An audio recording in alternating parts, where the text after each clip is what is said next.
I'm here today with Miles Montgomery for his senior spotlight. So, Miles, what is your favorite memory from high school? One of my favorite memories is probably winning regional championship in soccer and in basketball in the That's same year. pretty awesome. What are your plans after graduation? I'm going to play basketball at West Liberty University in West Virginia.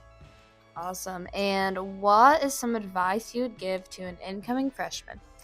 Don't be scared. Come into high school with confidence and make a lot of new friends. Who is a teacher that you really liked? Miss Glean. And what is something that you will miss most about high school? Probably just getting to hang around with my friends all the time and all the memories we made. All right, thank you. Thank you.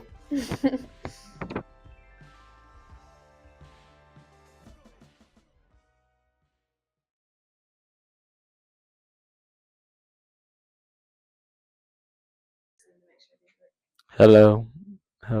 Hi. Hello. Hello. Hello. Hello.